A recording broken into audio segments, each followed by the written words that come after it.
మీరెప్పుడైనా ఇలా చేశారా? టీవీ ఛానెల్స్ చేంజ్ చేస్తూ ఉంటారు. సడెన్‌గా ఒక మూవీ స్టార్ట్ అవుతుంది. ఒక 5 మినిట్స్ చూసి వెళ్ళిపోదాం అనుకుంటారు. కానీ తెలియకుండానే ఇంటర్వెల్ అయిపోతుంది. క్లైమాక్స్ వచ్చేస్తుంది. అప్పుడు అనిపిస్తుంది, అబ్బా! మళ్ళీ కంప్లీట్ మూవీ చూసేసా అని. మనందరికీ అలాంటి మూవీస్ ఉంటాయి కదా! ఎన్ని సార్లు చూసినా బోర్ కొట్టవు అనిపించేవి. స్టోరీ ఆల్రెడీ తెలుసు. డైలాగ్స్ బై హార్ట్ వచ్చు. క్లైమాక్స్ కూడా ముందే తెలుసు. కానీ మళ్ళీ చూడాలనిపిస్తుంది. ఈరోజు అలాంటి నా పర్సనల్ రీవాచ్ వాల్యూ మూవీస్ గురించి మాట్లాడబోతున్నాను. స్మాల్ డిస్క్లైమర్, ఇది కంప్లీట్గా నా పర్సనల్ ఒపీనియన్. ఇది బెస్ట్ మూవీస్ లిస్ట్ కాదు, హైయెస్ట్ కలెక్షన్స్ లిస్ట్ కాదు, ఐఎండిబి రేటింగ్స్ లిస్ట్ కాదు. సింపుల్గా చెప్పాలి అంటే నేను ఎప్పుడైనా టీవీలో చూసినా, ఓటీటీలో అనిపించినా, ఎప్పుడు పడితే అప్పుడు స్కిప్ చేయకుండా చూడాలి అనిపించే మూవీస్. మరి నా లిస్ట్లో ఉన్న మూవీస్ ఏంటో చూద్దామా? Hi everyone, welcome back to the channel AG random thoughts. మీరు కూడా తెలుగు సినిమా లవర్ అయితే ఇలాంటి కంటెంట్ కోసం ఛానల్ని సబ్స్క్రైబ్ చేసుకోండి. ఈ వీడియో నచ్చితే లైక్ చేయండి. మరి ఇంకెందుకు లేట్, స్టార్ట్ చేద్దాం. So first of all, first movie అతడు. ఎన్నిసార్లు చూసినా ఆనెస్ట్లీ ఈ సినిమా గురించి కొత్తగా చెప్పడానికి ఏం లేదు. ప్రతి తెలుగు సినిమా ఫ్యాన్కి ఈ మూవీ స్పెషల్ మూవీయే. నాకు ఈ మూవీ రిపీట్గా చూడాలనిపించే స్టోరీ కోసం కాదు, మహేష్ బాబు స్క్రీన్ ప్రెజెన్స్ గురించి, త్రివిక్రమ్ డైలాగ్స్ గురించి, బ్రహ్మానందం కామెడీ, బ్యాక్గ్రౌండ్ మ్యూజిక్, ప్రతి సీన్ ఎఫర్ట్లెస్గా ఉంటుంది. టీవీలో ఎక్కడ స్టార్ట్ అయినా ఇంకా 5 మినిట్స్ అనుకొని కంప్లీట్ మూవీ చూసేస్తా. అతడు తర్వాత నాకు ఇమీడియట్గా గుర్తొచ్చే మూవీ నువ్వు నాకు నచ్చావు. ఈ సినిమాలో నాకు బాగా నచ్చేది సింప్లిసిటీ. కామెడీ సపరేట్గా నవ్విస్తుంది, లవ్ స్టోరీ న్యాచురల్గా ఉంటుంది, ఫ్యామిలీ ఎమోషన్స్ కూడా ఫోర్స్డ్ అనిపించవు. ప్రకాష్ రాజ్, సునీల్, బ్రహ్మానందం ప్రతి క్యారెక్టర్ మెమరబుల్. అందుకే ఈ మూవీ ఏజ్ అవ్వడం అనే ఫీలింగ్ ఎప్పుడు రాదేమో నాకు. డైలాగ్ బేస్డ్ ఎంటర్టైన్మెంట్ అంటే నాకు గుర్తొచ్చేది Manmadhudu. Nagarjuna attitude, Trivikram writing, Sunil comedy, ఇవన్నీ కలిసి ప్రతి రీవాచ్ని ఎంజాయబుల్ చేస్తాయి. కొన్ని సినిమాలు ఫస్ట్ టైం స్టోరీ కోసం చూస్తాం, కానీ మన్మధుడు లాంటి సినిమాలు సీన్స్ కోసం మళ్ళీ చూస్తాం. డూ యూ గైస్ రిమెంబర్ ఓ సాహో ఓ సాహో సీన్? కామెడీ గురించి మాట్లాడుతున్నప్పుడు వెంకీని ఎలా మర్చిపోతాను చెప్పండి. నాకు ఈ సినిమా అంటే instant stress buster. Train episode, police station scenes, timing comedy ఎన్నిసార్లు చూసినా నవ్వు తగ్గదు. వీకెండ్లో బ్రెయిన్ ఆఫ్ చేసి ఎంజాయ్ చేయాలి అంటే వెంకీ ఈజ్ పర్ఫెక్ట్. కామెడీతో పాటు స్టైలిష్ ఎంటర్టైన్మెంట్ కావాలి అంటే నా చాయిస్ జులై. యాక్షన్ ఉంటుంది, కామెడీ ఉంటుంది, సాంగ్స్ ఉంటాయి, ప్రతి క్యారెక్టర్ ఎంటర్టైనింగ్గా ఉంటుంది. అదే వైపులో రేస్ గుర్రం కూడా. ఇంకా క్యారెక్టర్స్ రేస్ గుర్రంలో అయితే కిల్ బిల్ పాండే అండ్ స్పందన, ఈ రెండు వచ్చిన ప్రతిసారి నవ్వు గ్యారంటీ. ఈ రెండు movies complete entertainments for me. సరే, కామెడీ చాలా అయ్యింది కదా, కొంచెం పీస్ఫుల్ మూవీస్ గురించి మాట్లాడదాం. నాకు ఫస్ట్ గుర్తొచ్చేది ఆనంద్, కానీ దాని గురించి లాస్ట్లో స్పెషల్గా మాట్లాడతాను. సో ముందు అలా మొదలైంది. Simple love story, cute moments, fresh screen play, ఎన్నిసార్లు చూసినా ఫ్రెష్గానే ఉంటుంది. తర్వాత అంటే Fidaa, Bhanumathi character, village atmosphere, songs, cinema complete అయ్యాక ఒక హ్యాపీ ఫీలింగ్ ఉంటుంది. ఇదే లిస్ట్లో చూసుకుంటే సమ్మోహనం, హాయ్ నాన్న, శతమానం భవతి, మిథునం, సంక్రాంతి, ఆనందం, ఇవన్నీ స్ట్రెస్ ఉన్న రోజు చూడాలనిపించే కంఫర్ట్ మూవీస్.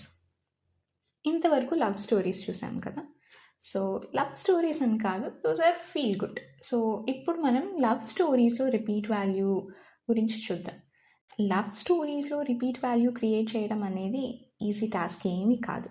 కానీ నువ్వే నువ్వే నువ్వే కావాలి, నువ్వు వస్తానంటే నేను వద్దంటానా, కొంచెం ఇష్టం కొంచెం కష్టం, డార్లింగ్, నిన్నే పెళ్ళాడతా, ఈ మూవీస్లో సాంగ్స్ అయినా, కామెడీ అయినా, ఫ్యామిలీ ఎమోషన్స్ అయినా ఎవ్రీథింగ్ బ్యాలెన్స్డ్గా ఉంటాయి. అందుకే ఇయర్స్ అయినా ఇంకా ఫ్రెష్గా అనిపిస్తాయేమో నాకు. ఇంకా యాక్షన్ మూవీస్లో పోకిరి, ట్విస్ట్ ఆల్రెడీ తెలిసినా కూడా ఎగ్జైట్మెంట్ అస్సలు తగ్గదు. మగధీర, ఈ కాలం వాళ్ళకి రాజమౌళి అంటే Baahubali or Bollywood or whatever wood it is. Rajamouli అంటే బాహుబలి ఏమో కానీ మన టాలీవుడ్కి it is from Magadheera. Of course ఇప్పుడు రాజమౌళి ఫ్యాన్స్ అందరూ వచ్చేసి నెంబర్ 1 స్టూడెంట్, సింహాద్రి అవి ఏమైపోయాయి అని అడగొద్దు. అవి ఉన్నాయి. But I'm talking about VFX related things whatever Rajamouli did recently, అది మనకి మగధీర నుంచే తెలుసు. So coming back to Magadheera, visuals and emotions ఇప్పటికీ వర్క్ అవుతాయి నాకైతే.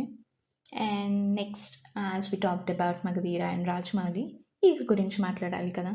కాన్సెప్ట్ యూనిక్ కాబట్టి రిపీట్ వాల్యూ కూడా ఎక్కువే ఉండాలి కదా. సో ఇలా ఈ యాక్షన్ అండ్ ఎమోషన్ కేటగిరీలో చూసుకుంటే నాకు ఇంకా రంగస్థలం, ఠాగూర్, సరిపోదా శనివారం, రంగం, ఇవన్నీ డిఫరెంట్ రీజన్స్తో మళ్ళీ మళ్ళీ చూడాలనిపించే మూవీస్. ఇంకా ఎమోషన్ సైడ్కి వస్తే నాకు తెలుగు సినిమాలో one of the best emotional entertainers. Every రీవాచ్లో క్లైమాక్స్ దగ్గర సేమ్ ఫీలింగ్ ఉంటుంది. అఫ్కోర్స్ ఎమోషన్ అనేది not sentimental kind of emotion, but it's a different emotion. Like last movie of ANR garu or ఒక కంప్లీట్ ఫ్యామిలీని ఒక డిఫరెంట్ జనరేషన్స్లో చూపిస్తూ అలాంటి ఒక movie that's kind of experimental come love come emotion. నాకు అది ఏ జోనరాలో పెట్టాలో తెలియక నేను అది ఎమోషన్ సైడ్ పెట్టాను. So tell me in the comments if I'm wrong. And అదే కేటగిరీలో చూస్తే కేర్ ఆఫ్ కంచరపాలెం, ఎవడే సుబ్రహ్మణ్యం, నిన్ను కోరి, Eto Vellipoyina Manasu, Gentleman, I mean Nani's Gentleman, again Nani's Gang Leader, Lucky Bhaskar, Satyam Sundaram. It's a recent Satyam Sundaram అయితే ఐ కాంట్ టెల్, మేబీ అది మన ఫ్యూచర్ ఏమో అని అనిపించేంత రేంజ్కి నేను ఆలోచించేసాను ఆ మూవీ చూస్తున్నంతసేపు. Because literally speaking, because of our recent busy working hours or so called our lifestyle, మనకి నిజంగా మన కజిన్ పిల్లలు ఆర్ మన పేరెంట్స్ కజిన్స్ పిల్లలు మనకు తెలియదు. విల్ బి లైక్ యా నువ్వు అనే స్టార్ట్ చేస్తాం ఏ ఫంక్షన్లో అయినా. That's literally that was the scene. I can't even explain. Like Satyam Sundaram అనేది మన ఫ్యూచర్ ఆర్ మన పిల్లల ఫ్యూచర్ అని నా feeling. So yeah, coming back to the list, వీటిలో ఎమోషన్స్ చాలా జెన్యూన్గా ఉంటాయి అని నా ఫీలింగ్. అండ్ ఇప్పటి వరకు చాలా మూవీస్ గురించి మాట్లాడాం కదా, కానీ నా నెంబర్ 1 మాత్రం ఎప్పటి నుంచో చేంజే అవ్వట్లేదు. That's movie Anand. ఇది కొంచెం అన్ఎక్స్పెక్టెడ్ చాయిస్ అనిపించవచ్చు మీకు. చాలామంది అతడు లేదా నువ్వు నాకు నచ్చావు ఎక్స్పెక్ట్ చేస్తారేమో కూడా, కానీ నాకు Anand is my perfect movie. Like Anand is perfect for me because it's the most comfortable movie. ఈ సినిమాలో ఒక ఓవర్ డ్రామా ఉండదు, హీరోయిజం ఉండదు, పెద్ద ట్విస్ట్ ఉండవు, గొడవలు ఉండవు, కానీ ప్రతి సీన్లో ఒక పీస్ అనేది ఉంటుంది. రూపా క్యారెక్టర్లో ఉన్న simplicity, Anand like maturity, and Sekhar Kammula writing, KM Radhakrishnan music. ఈ సినిమా చూస్తే ఒక పాజిటివ్ ఫీలింగ్తో ఫినిష్ చేస్తా. స్ట్రెస్ ఉన్న రోజు అయినా, సండే మార్నింగ్ కాఫీతో అయినా బ్యాక్గ్రౌండ్లో ఒక బ్యూటిఫుల్ తెలుగు సినిమా కావాలి అనిపించిన నేను చూసే ఆర్ చూడబోయే మూవీ ఆనంద్ ఫర్ షూర్. అందుకే నా పర్సనల్ రీవాచ్ లిస్ట్లో number 1 Anand. That's for ever, at least still now. So friends, ఇది కంప్లీట్గా నా పర్సనల్ రీవాచ్ లిస్ట్. ఇప్పుడు మీ లైఫ్లో ఎన్నిసార్లు చూసినా బోర్ కొట్టని తెలుగు మూవీ ఏంటి? కామెంట్స్లో ఒక్క మూవీ పేరు మాత్రమే చెప్పండి.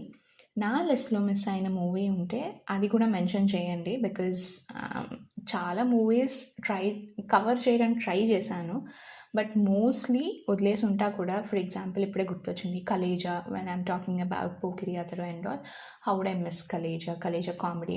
We have seen different angle of Mahesh Babu అని చెప్పొచ్చు దానిలో. సో అలాంటి movies or SVSC, that's a family entertainer which has more rewatch value. So ఇలాంటి మూవీస్ ఇప్పుడే గుర్తొస్తున్నాయి కూడా. అలా మర్చిపోయి ఉంటాను ఫర్ షూర్. సో మీరు అలాంటి నేను మర్చిపోయిన మూవీస్ కామెంట్ చేస్తే ఆర్ పార్ట్ 2 కావాలి అంటే just comment that. So video నచ్చితే లైక్ చేయండి, షేర్ చేయండి, ఛానల్ని సబ్స్క్రైబ్ చేసి బెల్ ఐకాన్ ప్రెస్ చేయండి. Thanks for watching. See you in the next video.